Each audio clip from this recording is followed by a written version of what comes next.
Wholeness, beautiful beings, welcome to Notes of Nara.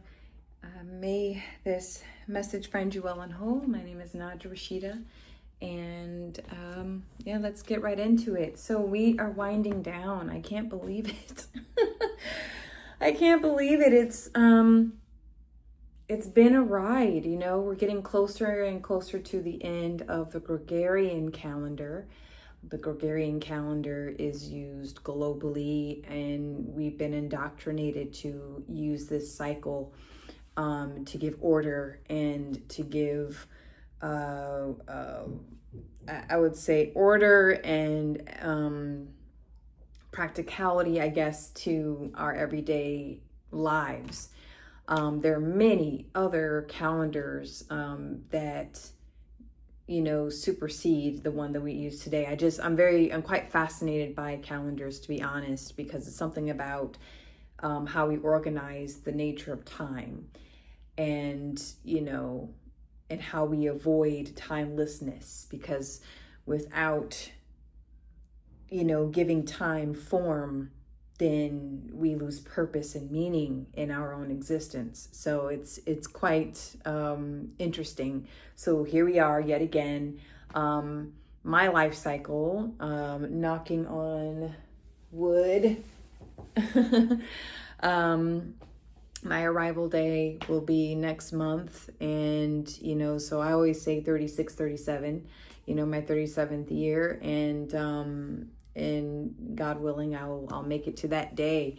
But it's been such a ride this school year, or not school year. See, it's embedded in me, the mind of a teacher. But from January 2025 to October 2025, there's just been such an incredible amount of growth, of revisitation, of reevaluation, establishments. I think, if anything, because I teach my kids, my students, we're studying Greek and Latin root words, and we're reviewing prefixes and suffixes and all that jazz. But it's funny with the right? It's review, reevaluate, reestablish, rerun. And it's that cycle, that cyclical cycle, the patterns. Much of the time, I will say, before we get into the topic, I know I'm a little off, but I'll get back in alignment here in a second. It's just that end of the year, where you're just like, wow, what have I done? What have I created? What have I produced? What was I running away from? What was that? What was hidden? What's been, unraveled? What was unfolding before me during certain seasons? And, so it's quite a time for reflection. We're in that scorpionic period now. We're in that transitional phase from autumn to winter. Not quite yet. I feel like the echoes of summer are slowly fading away, but thank you so much, you all, for being here. I truly appreciate it. This will be the last video for worthiness, feeling worthy, self-esteem, self-confidence, value, right? And so today's topic focuses in on the topic is never trade your truth for temporary closeness. And there's an emphasis on boundaries. If we break down the word boundaries, bound, to be bound is to bind something, right? To bind. And it's not binding yourself. It's binding what doesn't belong to the self. You bind, see, words are powerful. Words are spells. That's why we say we have the word spelling, right? When I give my students spelling tests, they're learning to spell, they're learning to scribe, and they're learning to bring their thoughts, give life to their thoughts through writing and through understanding and through repetition and practice. But the most important thing is to understand the hidden meanings behind meanings. multi-layered. And with the word boundary, when we activate, here's another thing, which next month I have a whole new topic. I'm thinking I'm going to make it a November and December focus, because I think it's such a powerful topic, but I will save that until the first video of next month. Boundary, to bind what doesn't belong, is to cast a spell, is to activate the spell. It's very alchemical, right? And listen, I know the history of the English language, it's made up of French, Dutch, old German, Latin, Greek, and maybe a little bit of Italian, maybe some Norse in there. But those are what I wouldn't consider English as a dead language. It's a language. It's a very magical language. And I say that because it's one where you have to read between the lines. Like, truly, when you are studying, because I'm taking a language course right now. And, if anything, when you're studying the English language, or you're studying how to teach your native language, you become that much more proficient as a writer and as a reader in your native tongue. So when you're learning a second or third or fourth or fifth language, you really deepen your understanding of your own. And I will say English is one where it's like, because I also took Latin many years ago when I was in high school as well.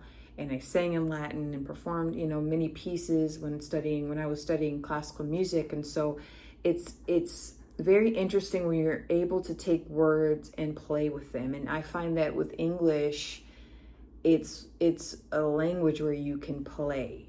You can play after you do a lot. You study and you do the work and you break the words down. So we have bound, to bind, what does not belong, what does not, should not be allowed to attach yourself or attach itself to you. And it's so important to, before you can play right with your own energy, you have to set and activate, not just speak out your boundary, but to actively activate your boundaries. Clarify what they are, right? Clarify what they are. Why, and it's all about being intentional with your boundaries. And knowing why you have them. Because a lot of the time what I'm seeing in the digital realm, and I'm also seeing in the earth realm, what we like to call reality, everyone's imitating everybody else. And everyone is mirroring. We're always constantly mirroring each other. That's just part of the existence here for our own evolution. But what I'm finding is, especially in the era, the new age, the digital age, the mirrors that we're reflecting back to each other, we have to develop stronger discernment on what's real and what's not, what's falsehood, what is an illusion, what's the illusion within the illusion within the illusion, because we end up consuming so much, but yet we're not filtering anything. So then we begin to mix up our truths, right? And you can have solid truths, you can have a solid belief system, but without strong boundaries, you will compromise yourself, right? Either you bypass, meaning you have awareness of it, but it's not important enough. It's not important enough for you to say pause. You bypass, or it's just part of your unhealed trauma and wounds you haven't addressed yet, or out of fear, right? And needless to say, yes, I have fallen privy to it, and it's something I'm not proud of, it's something I'm not proud of. And we end up, it's all a part of the self-abandonment, it's like as a child, when it comes, and abandonment is the child of rejection. Abandonment, that feeling of abandonment is what's birthed is the product of rejection. When you feel rejected as a child emotionally, you're emotionally neglected in any way, but it just keeps going, keeps repeating itself and repeating itself and repeating itself. And then you just learn how to accept that as what's natural, what's normal, and what is just, it is what it is. It's almost kind of like you have a broken arm, but the broken bone doesn't heal right. It heals in its own way, but it's still deformed, right? To give you a better example of what I'm talking about, when I first met my inner child, right? I was living out in the desert in the Southwest for a few years, and I was doing a lot of spiritual work, and I was very much just revisiting old parts of my consciousness that I have never met yet. And I met my inner child through a vision, and I saw her walk through, and her arm was distorted like that. Like her arm was like a claw. That was the first moment, the first thing I saw. She was coming from behind this pink, beautiful form, energy, and her hand came out first, and then she poked herself out, and it was deformed. And so when we have very deep unhealed trauma, it's almost like, I think of Picasso, right? Like he would take a table, an image of a table, but then he would take it and break it down and then put it back together, and it would be this geometric form. But it would never be what was, right? It would be this other broken, fragmented version of it. And so when you are, and this is what I mean by like false light and getting caught up in the spiritual new age philosophy, it's like you, in this whole ascension, descension paradigm, you have to be so mindful and aware. You begin to believe in this whole spiritual awakening and ego death, right? I no longer believe in the ego death. I don't. You cannot kill the ego. There, I said it. And many of you may be in disagreement of that, but you cannot kill the ego. The ego is literally an entity that's part of the human collective, part of the consciousness of the human collective. And for me, true ego death would be the ego death on a collective level where ego does not exist anywhere at all. Obviously, that's not part of the paradigm. That's not part of the reality in this realm that exists. We all have our individual ego. And so with that, when you are having a spiritual awakening, right, to your inner truths that no one else can experience but yourself, right? A lot of the time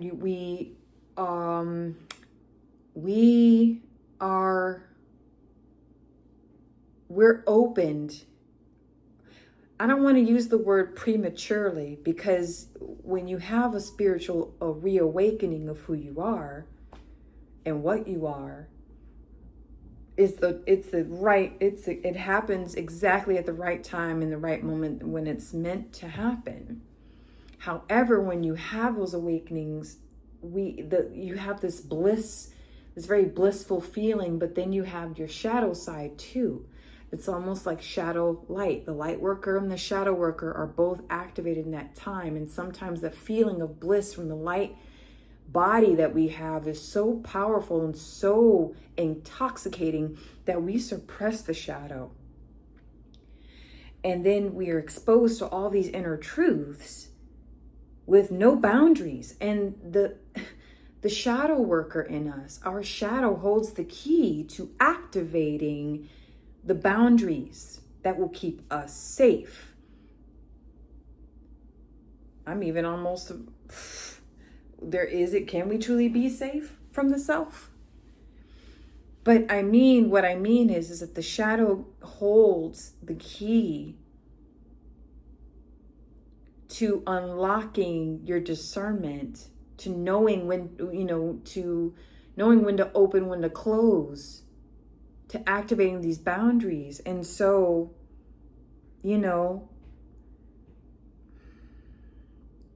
oftentimes when we don't have our boundaries activated, they're not implemented correctly from a grounded space, or they're activated, but they're from a space of fear and trauma. You will end up trading your truths for temporary closeness. You meet someone, or you meet a group of people, or you meet an individual, right? Family, friend, lover, doesn't matter. You meet an individual or you meet a group of people that understand you. They see you, they feel you, they get you on a deeper level. You'll trade anything in the world. And I've mentioned before of the spirit being hungry. We have parts of ourselves in our shadow that are starved and they want to eat. And they will take anything. Those parts of ourselves will take anything. The inner child is a perfect example of this. The victim, right? We have the victim archetype. We have the child archetype. We have these archetypes, and if the victim isn't addressed, not heard, and not validated by you, by the self, it will trade its authentic parts of itself in order to feel accepted and loved. And all the while, it's temporary. It's not others, whether it's a group or an individual, can only temporarily fill your cup. They can't permanently fill your cup. And I say this because even recently for me, this summer, I had an experience where my cup I realized how empty my cup was. And then you meet that individual, you meet that group of people, right? A community or that person, and they fill your cup. They fill it, and you feel fulfilled. You're like, oh my gosh.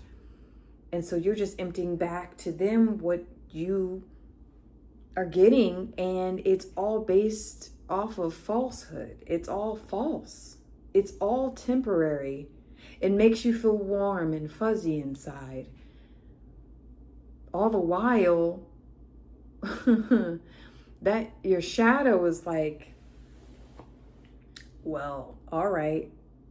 You feel okay. You feel free. You feel footloose and fancy free. Go right ahead and dance. Be happy. I'm still here, and I'm still very hungry.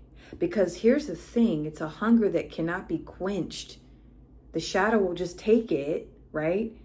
But the food, the nurturing that it needs has to come from you. It cannot be fulfilled by anyone else. It just can't.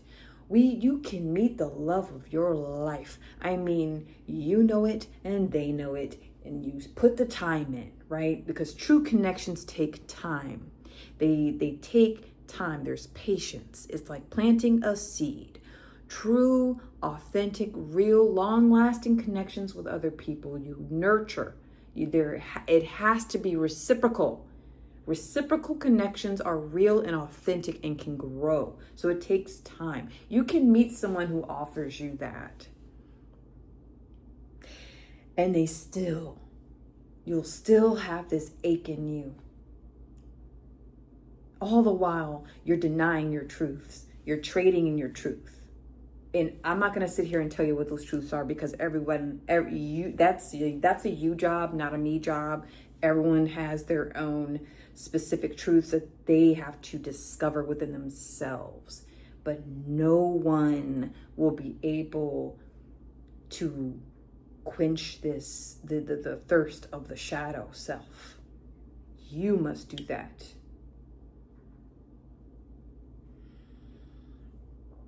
It's all temporary.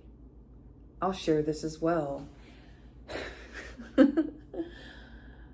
37 is a beautiful number. Every age is a beautiful number. Every age, every number is a beautiful number to me. And on my 37 years on this planet, I'm finally consciously accepting how temperamental everything is. It's a deeper knowing that I have within myself, but my human self has been in war with it constantly. I want to find my one true love. I want to find my mystical, magical career where I don't have to go back to school 500 times and I don't have to. No, what life has been mirroring back to me consistently, change, constant change. I have moved around so much in my life. Okay, I'm naturally a traveler. You know, I'll share this one really weird detail about myself. Okay, because usually I don't like opening up about private things, but this ties into what I'm talking about. I'll give you a great example. So moles, okay, beauty marks, right? We grow them. Some people have freckles all over, right? Angel kisses. And some people have, you know, that one beauty mark. I know my grandmother, my only living grandparent, she has one mole, a big one on her nose. And for many years, she'd always pick at it. And, you know, I'm like, no, Grandma. She goes, oh, I thought about getting it removed. I'm like, why? It's beautiful, right? Marks are marks for a reason. But one day I was just curious because in my family, we grow moles. Like I always find that moles are like your personal cosmic astro map, you know? I've always wanted to believe that. Like it literally is, or it's just indicators of your internal world for you, messages for you. And so one day I was curious because I have two new moles, right? One on the top of my foot and one on the bottom of my foot. And I can't believe I'm sharing this, but it was so weird. And one day I looked it up. I'm like, what is the meaning of this? And actually, I didn't grow this mole until I think it was a couple of years ago, I think. I read that if you have moles on your feet, you are always in movement. You're a traveler. And I'm like, how fitting, right? How fitting, because I've literally moved all over the place, and international traveling has never been a heavy burden for me, ever. I just went on a trip to the Netherlands this past summer, and it was very easy. Like, I wasn't stressing out about it. I was excited and nervous for other reasons, but I was just kind of like, yeah, let me book this, you know, let me book that, let me do this, let me do that. But moving has never really been an issue. Getting rid of material things have never really been an issue. And so I'm going to circle back to what I was saying though. I kind of lost track. It's okay. It's all right. I'm not stressed out about it. And how this all ties to, you know, your truth and boundaries. I'll find my way back. But yeah, it just made me accept, oh yes, the mirroring, how life will mirror your purpose back to you consistently. I stopped fighting. Like I'm done fighting what comes natural to me. I've tried so hard to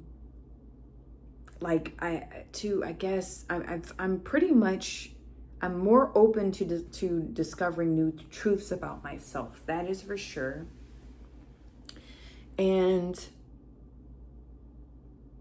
But it's the boundaries part, right? It's the boundaries and activating the boundaries, clarifying the boundaries, implementing the boundaries, knowing why you have the boundaries to begin with, and having enough audacity,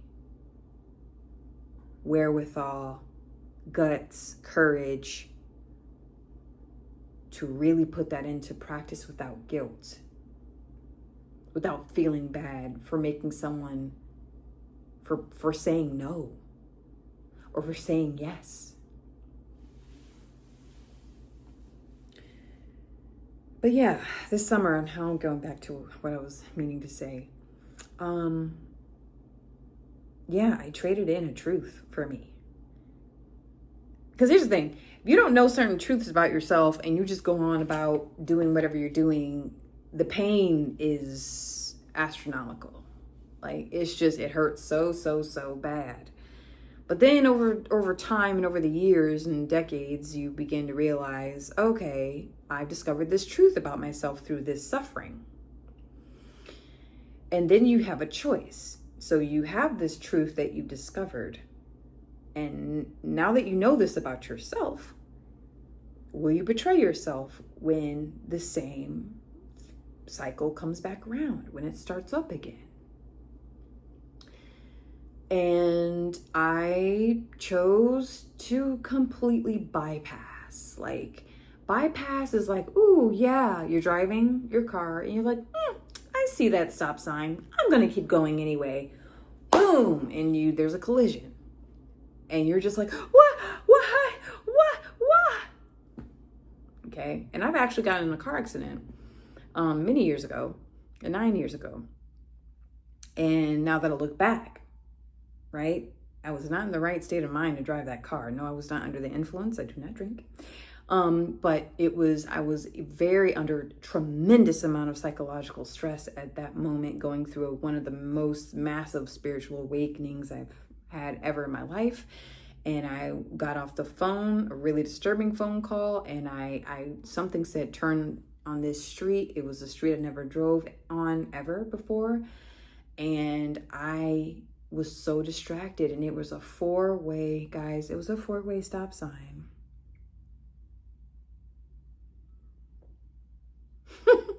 It was a 4-way. And the odd thing is that there was a intersection. So there was a 4-way, but it was like more of an X. So it wasn't like straight, not straight, but perpendicular. It was very boom, like an X, right? So and I was so unfamiliar. Then there was a tree the branches were kind of covering the stop sign, and I didn't see it. I could see it, but I wasn't focused. And it wasn't head on. It was a T-bone. I T-boned the driver, and she survived. We both survived. Both our cars were totaled. But I use that example, it's almost like when you discover your truth, right? You get distracted, but then that cycle comes back around. You get distracted. And you bypass. And with that when you spiritually bypass after you've discovered a truth, because you don't have any boundaries or your boundaries are not activated, you face collisions. And the collisions, every time you deny a known truth about yourself, the collisions get bigger, they get stronger, they get more and more visceral and raw and fast and sudden. It's not a slow burn. It's just a boom, like you hit and it combusts and there's fire. And then you find yourself doing the whole rising of the phoenix from the ashes type thing. And but it makes it to where it's almost like the self is saying, so you're not going to do it again, right? You can if you want to. You can entertain it if you like, free will, right? But, buddy, boundaries. Bind what doesn't, I don't know if you guys know, my viewers, if you guys know anything about that type of spell work or energy work with binding.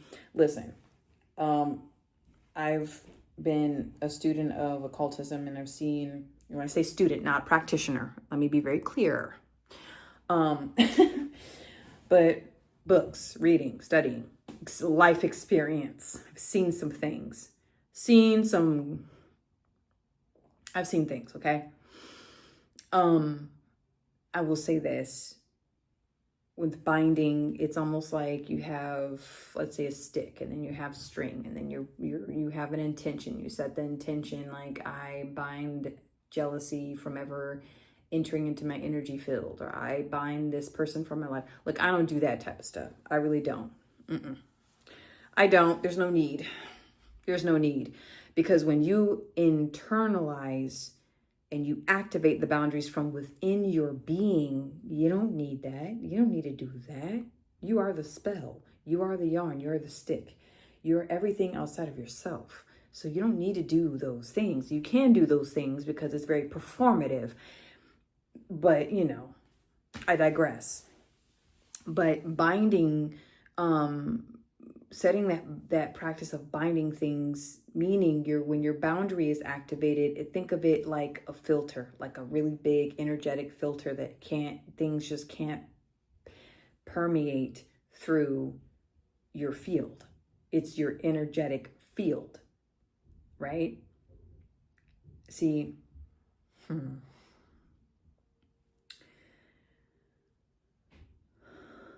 I don't know why the phrase "the pathless path" came up.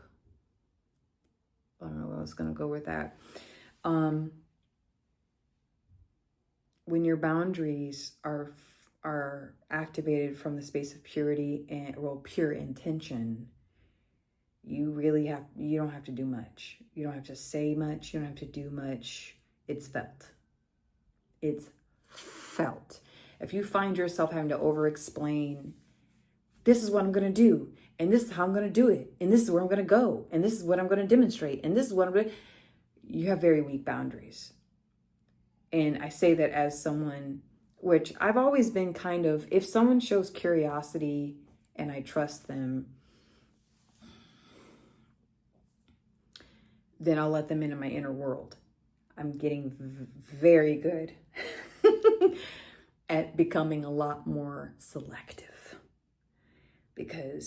And that's the boundary I need. Everyone has different boundaries. Some people don't need to worry about being that selective, right? You have people in the digital age, they share everything, every little drop of their core existence online.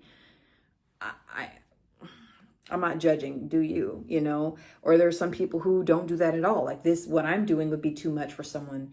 There's some people who just love to engage and keep their selves hidden and in secret. Right? There's some people who feel most comfortable being a keyboard warrior and not having to be seen, right? They just want to engage, But I will say, yeah, everyone has different boundaries, and some boundaries are specifically for you. Like I know there are specific boundaries for me that wouldn't work with friends of mine, right? And there's some boundaries that they have that would not fly with me at all. So it's all about honoring your truths that you only know and that you can experience. Some people, when they have or to rediscover a truth about themselves, they want to tell the whole world about it. In some regards, for me, yes, to a certain extent, I will share some truths that I feel guided, like I believe that there are other people who can relate to this. Thus, I make and create content. And then there are other truths about myself. I'm like, y'all don't need to know that. Like, y'all don't need to know. I think that there are some things that I do believe in the power of sharing.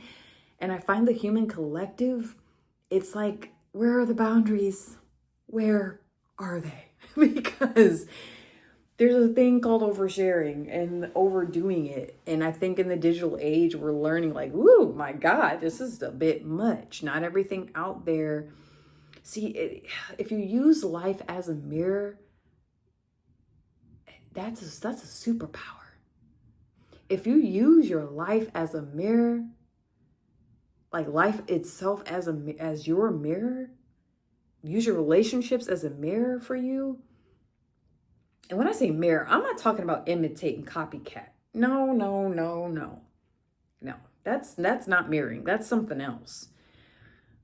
But when you're using it as a way to deepen your inner knowing, and you make it all about you, because it's so easy. Oh, he broke my heart. Wah! Like it's so easy to do that. And yeah, I mean, I've gotten caught up in that too, because we have what are egos. Okay. And like I said, I don't believe in the ego death anymore, but ego's ego. And ego's like, I've been victimized. I've been used. And that's okay. You have to honor that. But at the same time, that's pretty much what I wanted to share with you all. And may you have a happy Semaine. I think that's how you say that, right, in Gaelic. And